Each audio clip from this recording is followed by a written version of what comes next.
Israel is reportedly using artificial intelligence in its war on Gaza. The technology is being employed to select and expand potential targets. But with more than 15,000 Palestinians killed so far, what are the implications for civilians in Gaza? This is Inside Story.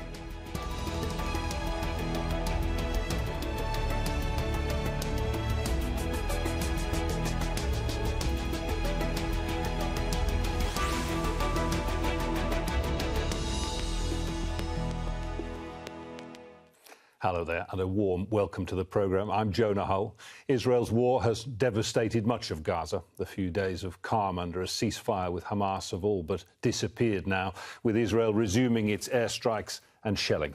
Israeli Prime Minister Benjamin Netanyahu has repeatedly warned that he wants to eliminate Hamas, and now its army's reportedly using new AI technology to help it expand the potential list of targets, which many fear could lead to even more civilian deaths. So let's take a closer look at this advanced warfare. It's being powered by large amounts of data that's fed into an artificial intelligence system. An AI called Habsora, translated from Hebrew to mean the gospel, produces potential targets for Israeli airstrikes, which are then confirmed by members of an intelligence unit. The system allows Israel to identify a much larger number of targets. At the same time, the scope of the bombing campaign has been broadened. Even low-ranking Hamas fighters are considered potential targets for an airstrike. Israel has also loosened its rules of engagement to allow for more civilian deaths in the pursuit of its objectives. There have been reports of family homes being bombed with the aim of killing a single Hamas fighter. More than 15,000 Palestinians have been killed in Israel's war on Gaza. We've all seen video showing entire neighbourhoods destroyed by the bombing. Cutting-edge technology is supposed to make warfare more precise, but the evidence on the ground suggests the opposite may be true in Gaza. Well, let's bring in our guests. In Tel Aviv, Meron Rapaport, editor of Local Call, a Hebrew-language news site advancing citizen journalism and an independent media. In Durham, in the UK, Robert Geist, Penfold, lecturer in peace and security at Durham University, who specialises in military occupation and exit dilemmas and researches Israeli foreign and security policy. And in Utrecht in the Netherlands, Jessica Dorsey, international lawyer with expertise in international humanitarian and human rights law. She also leads the Realities of Algorithmic Warfare project at Utrecht University. A warm welcome to each of you. Meron Rapaport, I'd like to start with you. Your outlet, Local Call, did the investigative reporting that revealed details about this system, Habsora, the gospel as it's known in English, in a piece of work titled The Assassination Factory. Set the scene for us. What is this system? How does it work? The system, it is based on AI.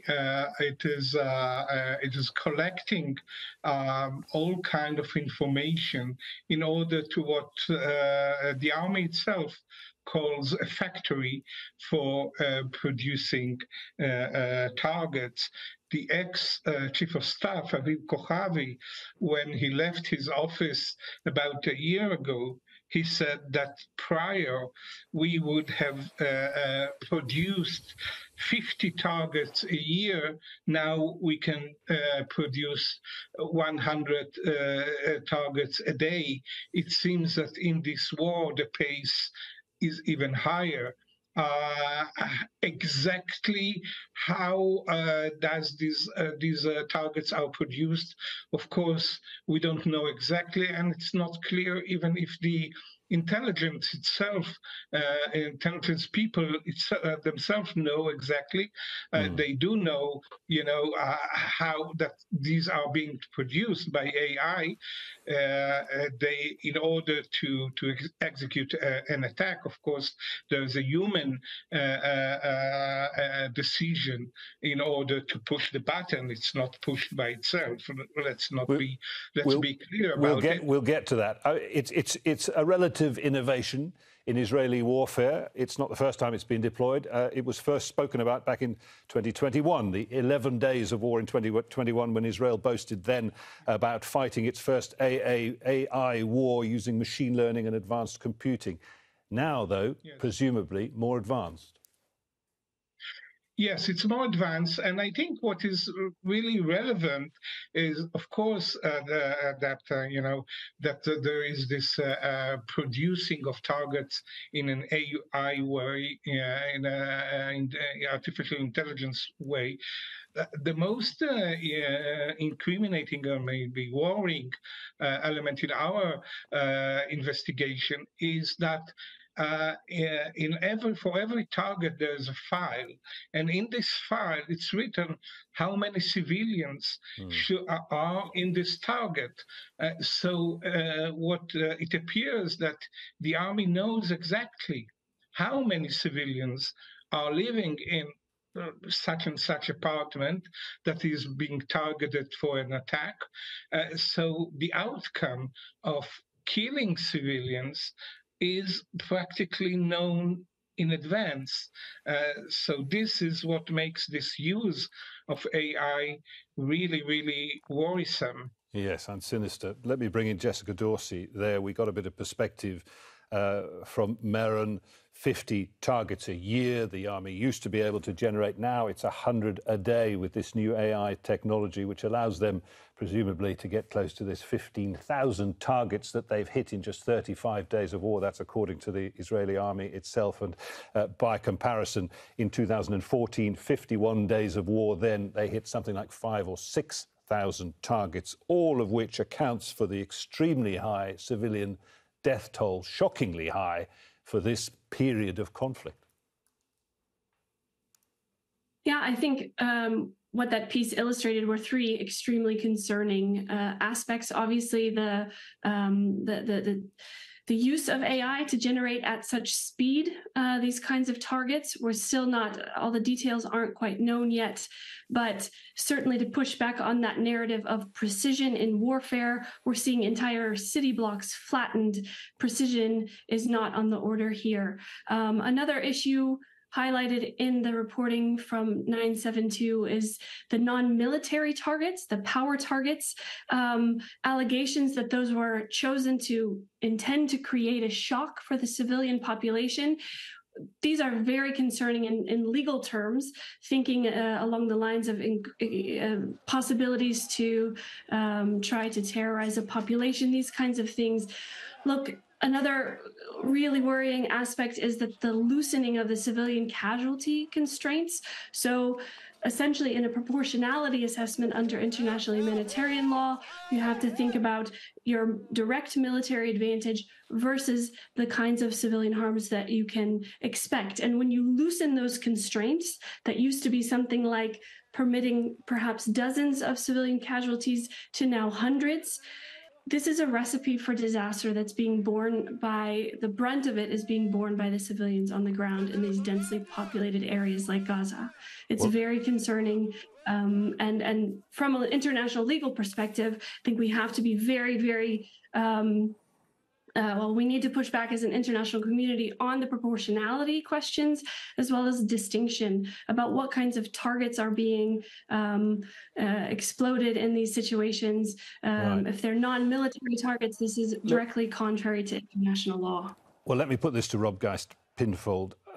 Reporting in the Israeli media, Rob describes the system's ability to order precision strikes while, quote, making sure as far as possible there will be no harm to non-involved civilians. That comes from a report in Yedioth Aharonoth newspaper. That's what the Israeli public is being told, and that you've only got to look around and look at these figures and look at the devastation to wonder whether, you know, either this system isn't working or there's been a substantial policy change and the military's targeting is simply indiscriminate. I think it's the policy change. That's what matters here. And we focus on the AI, but we have to look at Israel's objectives in this war. Traditionally, when Israel's gone to war or engaged in conflict with Hamas and indeed with Hezbollah, it's been a status quo power. Israel's objective has been to basically reinforce the status quo, to project its deterrence, to get the other side to be invested in the status quo and to disincentivize them from trying to change things. The attacks on October the 7th meant all of that was basically Israel reshuffled its security conception. It moved from preserving the status quo to trying to create a new status quo. So Israel's objective in this war, its stated objective, is removing Hamas from power, or at the very least dealing a crippling blow. That would entail killing or capturing the group's military leaders, removing it from a governance role in most or all of the Gaza Strip, for example, and dealing a lethal blow to its military wing. So that requires a completely different that's a completely different operational question for the IDF. If previously they were looking to keep things the way they are, the fact that they now want to change things mean that Israel's targeting parameters have been broadened significantly. We know that Israel traditionally operates by what's been described as a traffic light system. They know how many civilians are in these locations, and they code them by red, yellow, and green, depending on how many civilians are there and the high value of the target. Red obviously meaning that they are less likely or shouldn't attack, green meaning that the attack should be a go. And because it has different aims, because Israel's society is reeling from those attacks on October the 7th, the goalposts have shifted significantly, and Israel, as you said previously, now has significantly broader targeting parameters. Many of those targets that were previously red or yellow have now become green because Israel has different political objectives in this war. That is the removal of Hamas. Meron, is that what you're reporting revealed, essentially, that whilst this system is able to give pretty accurate data about the numbers of civilians in any given targeted area, that data is actually being used to decide to attack in some cases rather than not to attack? Yes, of course. I think there is. It's true that I think the goals of this war are different, and the sources that we have talked to, are not in a position to know exactly what are the goals of the higher military commands. But it's clear that the goals are different, that the goals are to eliminate Hamas and basically to reoccupy Gaza, as we've heard yesterday from Prime Minister Netanyahu, to totally reoccupy Gaza and control it militarily. This also means, or it meant, in the first stage in northern Gaza, driving away a million people to the southern parts of the Gaza Strip. What connection is there between the loosening of its rules concerning civilian casualties and to the effort to drive away this population? Of course, this is something that we don't know, exactly, but I think it's quite plausible to assume that there is a connection, maybe a very close connection between these two aims, between these two phenomena. On the one hand, push the Palestinian south, and on the other, make a very loose attack civilian targets in a very loose way, knowing that there may be dozens, or even in one case, as reported, hundreds of civilian casualties that could be heard out of one attack. So, it comes together. It seems that it comes together. Jessica Dorsey, a war then on civilians as much as a war on Hamas, essentially. Would you agree with that? Well, that's, I think, de facto what we are seeing. So back to the points raised by the other two panelists, the policies, the strategic aims and goals may have changed, but wars still have laws, and those are imperative not only for the protection of civilians, that centering the protection of civilians has to be, it's a legal obligation to follow that. And not only is it a legal obligation, we're seeing even close allies, the United States Secretary of Defense has pushed back on this policy change and approach, saying that Israel risks a strategic defeat if they do not protect civilians. So it's legal, it's strategic, it's in the interest of everyone to be much less loose, let's say, with respect to the targeting parameters. Well, it's all very well to say that, much as politicians in Washington can say that. Israel and the government of Mr. Netanyahu are apparently blithely ignoring all of that. There's not very much anybody can do about it. Well, it seems in the short term that may be, unfortunately, the case, but I do think in the longer term, certainly there are investigations ongoing with respect to international criminal law at the moment. The prosecutor of the International Criminal Court has opened up investigations to both sides of the atrocities. So that's something that's being done. Certainly, the more that comes out about the loosening of these particular constraints can turn the tides from allies even farther. To hear the United States pushing back on the particular lack of precision, I think is quite a telling step. Yeah, I share the sentiment. I wish that something could be done in a much more acute way, because people are suffering, people are dying as we speak. So it does feel somewhere like nothing is being done, but I assure you that's not the case. I want to just focus you for a moment back on AI, artificial intelligence, the system that we are discussing, and your concern that you've raised about automation bias as part of the functionality of this system and what can potentially go wrong with it. What do you mean by that? Yeah, I think certainly from the reporting, I was quite concerned. The red flags of automation bias were raised by reading that essentially what automation bias is AI and machine learning develops particular targets or makes decisions in a much faster way than humans can. And they do this based on algorithms and computer science. And that has a tendency, because of the speed at which it happens, for humans to start believing what the machine generates is the right direction, the way to go. So the trust in what the system generates is to be trusted. So we have to allow that to continue. So de facto, even if a human is making decisions on whether to fire a bomb based on algorithmically selected targets or not, de facto, and we're seeing also with this reporting, that the pace at which this is happening doesn't allow for really very much meaningful human control and review of what kinds of civilian casualties are happening based on the target selection, because it's just happening at such a rapid pace.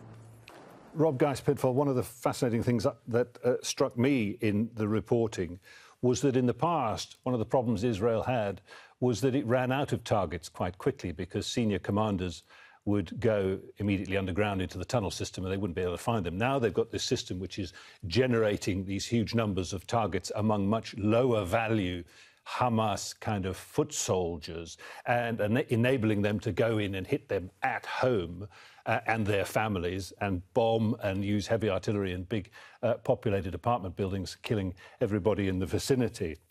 It sort of explains, doesn't it, why Israel hasn't been able to claim the death of many Hamas senior figures, but has claimed the deaths of thousands of Hamas fighters, and why this technology isn't going to help them in the end reach the goal of eliminating Hamas. It's not going to help them get commanders, is it? Well, this is the issue here. Many of the commanders have already gone to ground. Many of them will probably be in the so-called Gaza Metro, Hamas's tunnel network under the territory. But I think, you know, your question here about Israel going after Hamas's commanders, it also reveals some of the operational and intelligence failures that have guided Israeli policy to this point. Obviously, Israel has gone into the Gaza Strip. It's gone primarily into northern Gaza. It's focused its offensive on Gaza City, and it could claim victories there in terms of the casualties, the Israeli casualties being relatively low compared to what was expected. The number of Hamas casualties it claims, and obviously you take this with a pinch of salt, it claims to have killed between 5,000 to 6,000 Hamas fighters, but at the same time, Israeli officials were telling us time and time again that Hamas's entire command and control network is concentrated in the Gaza City area. There's no need for them to expand the war to southern Gaza. And now the ceasefire's ended, Israel is looking to do exactly that, to expand its war to southern Gaza. It's saying that actually either these key commanders weren't there at the start, they weren't in northern Gaza, or they were able to relocate to southern Gaza. So Israel has made even though it's short term, this looks like an operational or strategic victory for Israel, it may actually belie greater intelligence or operational failures, which will mean it now has to expand its war to the southern Gaza Strip. And the issue here, as Meron mentioned, is that it has pressured 1.1 million Gazans to leave northern Gaza and move to southern Gaza. It's also under increasing pressure from the Biden administration. The US is saying, we will not let you have such a high civilian death toll if you do expand your war to Gaza. Our support is finite. Our support is dependent on you preserving civilians and allowing fuel, for example, and other resources to access the Gaza Strip. So Israel now finds itself in a strategic dilemma. It feels it has to expand the war to southern Gaza, but at the same time, its ability to do so is limited by the closing window of political support from the Biden administration, and that window is only going to close further if civilian casualties escalate, which at the moment, because of Israel's previous policy of deporting all of those civilians to southern Gaza, that looks sadly inevitable. And of course, it won't help that particular argument, will it, Jessica Dorsey? The fact that this system and what we now know about it raises serious questions about what Israel and the Israeli army frequently say, and Israeli politicians too, is the reason for high civilian death toll, which is that Hamas and other armed groups embed themselves within the civilian population. What we now know is that targets are being generated to hit minor level foot soldiers where they live, in their homes, which by definition are in amongst civilians in densely packed civilian areas. So there's no way to hit them without hitting civilians. That really undermines the argument, doesn't it? Absolutely. And I think that is sort of the key or the crux here of the argument regarding proportionality, and also the distinction discussion we had earlier about the kind of excessive civilian harm that we're seeing in relation to the direct military advantage expected. If you're going after low-level guys, that is not in any way in line with international legal obligations. And Israel has an obligation to protect civilians and follow the laws of war. And I think with the AI system, the way that it's generating these targets at such a fast pace, I think obviously it's acutely problematic in Gaza right now, but other countries are watching and learning the way that this is being rolled out.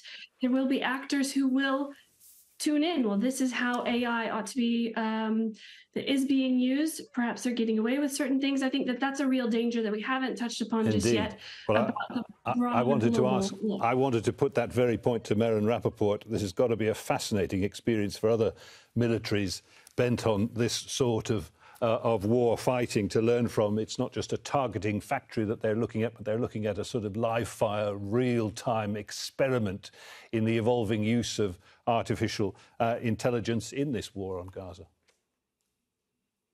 As for international implication, I'm not really in a position to comment too much.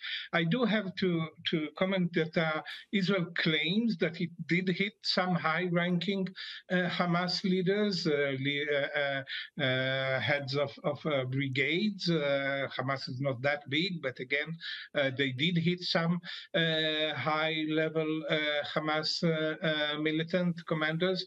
So, and yes, and of course it has to be mentioned that Israel went to this operation after this terrible massacre on the 7th of October, where hundreds of civilians were massacred and brought into hostages. Civilian hostages were taken to Gaza, and this, yes, although the army, of course, does not admit it, but the vengeance motive is very much there. Nobody will admit it, but it's certainly behind the intensity, not alone maybe even the brutality of the Israeli attacks.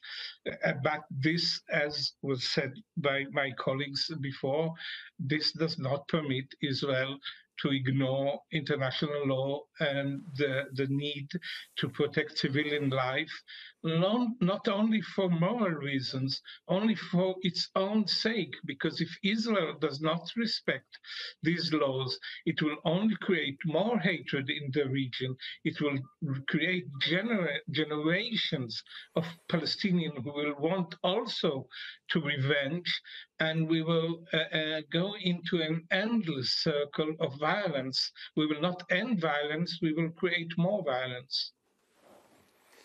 Rob, Geist, Penfold, wrap this up for us in terms of, as we were discussing there, the future of AI in warfare. Sure, you've got a machine now which is generating targets, but it's still a human being who decides to pull the trigger. And if, as Meron's reporting suggested, some Israeli commanders are perhaps more trigger happy than others, well, you've certainly got the potential for an extremely potent war-fighting weapon in this war and many to come. Yeah, it's very clear that, what's going on here is kind of a petri dish for future conflicts. We are seeing an increased move to AI, even before the 7th of October. People were talking about Israel's military intelligence capabilities, for example, its use of AI like Stuxnet to cripple Iran's nuclear program as another example. But even on the Gaza border, I think this will figure in a commission of inquiry, by the way. One of the problems that enabled Hamas to kill so many people on October the 7th and to breach Israel's border in so many places and to take and hold territory was because Israel relied on an automated network. It used sensors, it used drones, for example, it used cameras. There was a surprisingly scant and small human presence in terms of Israeli soldiers on the border, simply because the Israeli Defense Forces felt that it could manage Gaza from afar. That was proven horrifically wrong on October the 7th in terms of not just the massacre of Israelis and the shock to Israel, but also, of course, Israel's subsequent military campaign in the Gaza Strip. But I do want to make it clear that Israel very quickly, does not Rob, want if you wouldn't mind. Israel doesn't want to cause significant civilian casualties. That's not out of a humanitarian or international legal perspective. It's because it knows the more civilian casualties that are generated and caused, the more pressure there will be on Israel to stop its operation. OK, we're going to have to leave it there. And thanks to all my guests, Meron Rapaport, Rob Geist, Penfold and Jessica Dorsey. And thanks to you too for watching. You can see the programme again anytime by visiting our website, aljazeera.com. And for further discussion, go to our Facebook page. That's facebook.com/AJ Inside Story. And you can also join the conversation on X. Our handle is @AJ Inside Story. From me, Jonah Hull, and the entire team here in Doha, goodbye for now.